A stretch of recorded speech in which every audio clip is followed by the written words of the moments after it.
Isang nakakagulat na balita ang lumutang ngayong linggo.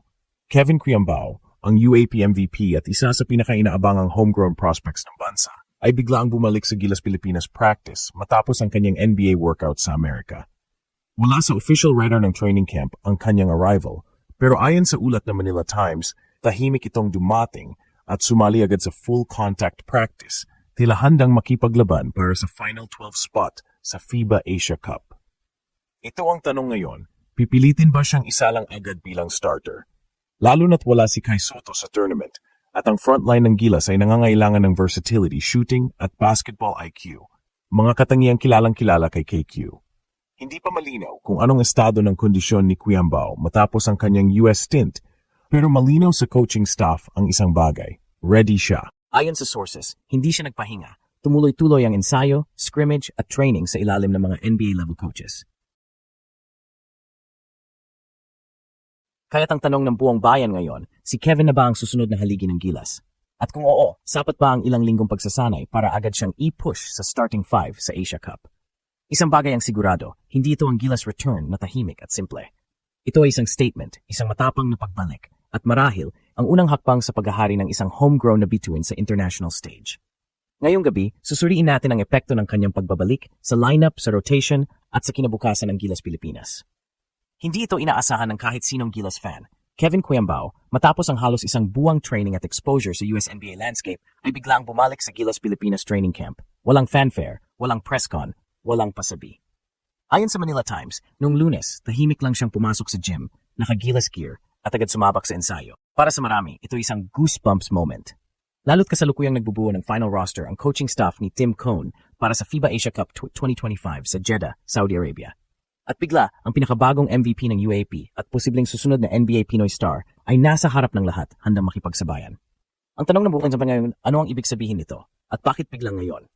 Una, dapat nating tandaan na si Quiambao ay naging malaking tanong mark sa lineup nitong mga nakaraang linggo. Habang ang ibang players tulad nina Justin Brownlee, Carl Tamayo at AJ Edu ay tuloy-tuloy ang ensayo, si KQ ay abala sa kanyang NBA dream, nagwo-workout kasama ang Toronto Raptors at ilang NBA trade trainers. Marami ang nagsabing baka hindi na siya available sa Asia Cup. May iba pang nagsabing baka pinili na niya ang career over country. Pero ngayon, mukhang mali ang lahat ng nagduda. Hindi lang siya bumalik, sumabak agad. Ayon sa mga insider, competitive agad si Kevin sa scrimmage, nagpapakitang gilas sa shooting drills at lalo pang lumawak ang kanyang katawan, tanda ng seryosong strength training sa Amerika. At ngayon, habang si Kai Sotto ay opisyal ng ruled out, may vacuum sa Gilas frontcourt rotation. Kailangan nila ng matangkad, skilled, versatile player at mukhang eksaktong si KQ yon. Hindi lang shooter, kundi facilitator, rebounder, at smart defender. Ang tanong ngayon ay hindi lang kung makakapasok siya sa Final 12. Ang tanong ay, siya na ba ang bagong leader ng Gilas Youth Movement? Ilang araw na lang bago ang tune-up game kontra Macau. At kung si Kevin ay ipasok agad sa starting five, tiyak, magugulantang ang buong Asia. Ang biglaang pagbabalik ni Kevin Quiambao sa Gilas ay hindi lang simpleng kwento ng availability. Ito ay malalim na kwento ng commitment, pressure at pagpili. Dahil sa totoo lang, pwede namang hindi na siya bumalik. After all, galing siya sa exposure trip na pangarap ng bawat batang Pilipino, NBA training camps, scouts watching, agents leaning up. Pero kahit ganon, pinili niyang bumalik. Bakit? Dito ngayon pumapasok ang tinatawag na identity test ng isang atleta. Lahat ng signs papunta sa individual glory. Pero bumalik siya sa team, bumalik siya sa bayan, sa gitna ng injury ni Kai Sotto, at hindi pa 100% na AJ Edu, si Kevin ngayon ang nakikitang posibleng sentrong piraso ng bagong Gilas offense. At hindi lang ito pressure, ito ay curse na mabigat sa balikat. Pero hindi rin lahat masaya. May ilan sa social media ang nagsasabing baka marketing lang ito o kaya ay suntok sa buwan na isa lang agad si KQ sa international competition pagkatapos ng kanyang NBA-focused stint. Ayon sa kanila, iba ang conditioning ng Summer League workouts kumpara sa Gilas system, lalo na't system-heavy si Coach Tim Cone. Baka hindi pa siya handa, sabi ng ilan. Pwede siya mapasama sa chemistry kung ipilit agad. Pero teka, sino ba si Kevin Quiambao? Ito ang batang MVP na nagpatakbo sa De La Salle offense bilang point forward. May height, may handle, may IQ, may outside shot, at may court vision na bihira sa 6'7" player. Kahit saan mo siya ilagay, posty, wing, elbow, corner, may impact siya. At kung may isang Pinoy player ngayon na pwedeng sabihing NBA body, Pinoy mindset, si KQ na yon. At kung siya isasalang agad sa Gilas, hindi lang ito experiment, statement ito. Na ang bagong henerasyon ng Gilas ay hindi na lang umiikot sa foreign-born stars. Na ang susunod na mukha ng Philippine basketball ay isang homegrown warrior na hindi takot mamili, bayan muna bago ambisyon. Sa loob ng court, isa lang ang tanong, pwede bang maging leader agad si Kevin Kuyambao sa team na naghahanap ng direksyon? Sa labas ng court, isa lang ang sagot, ginulat niya ang lahat at mukhang wala siyang balak umatras. Ngayong pumasok na si Kevin Kuyambao, pabalik sa Gilas practice, malinaw na nagbago ang tono ng buong kampo. Ang narrative na dati Gilas is incomplete without Kai Soto, ngayon ay unti-unting napapalitan ng, handa na ba si Kevin maging mukha ng bagong Gilas?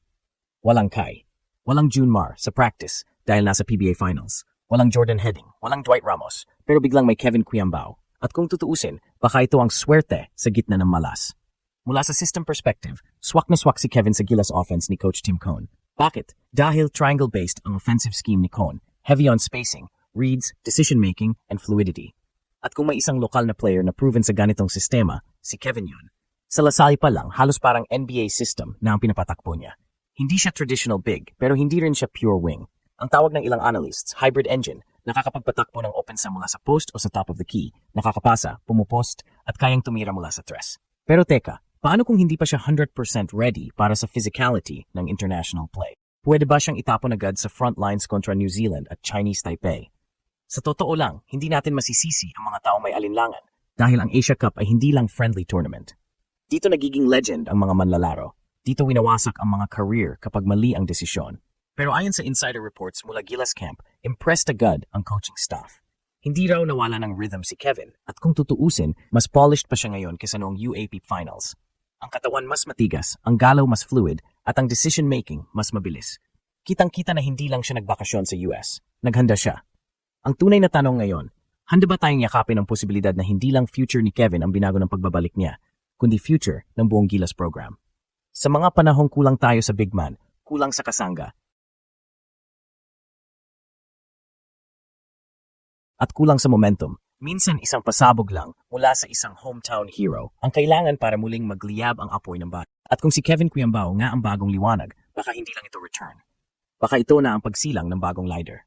At sa gitna ng lahat ng duda, pressure, at expectations, ginulat niya ang lahat. Pero sa puso niya, alam niyang ito ang dapat niyang gawin.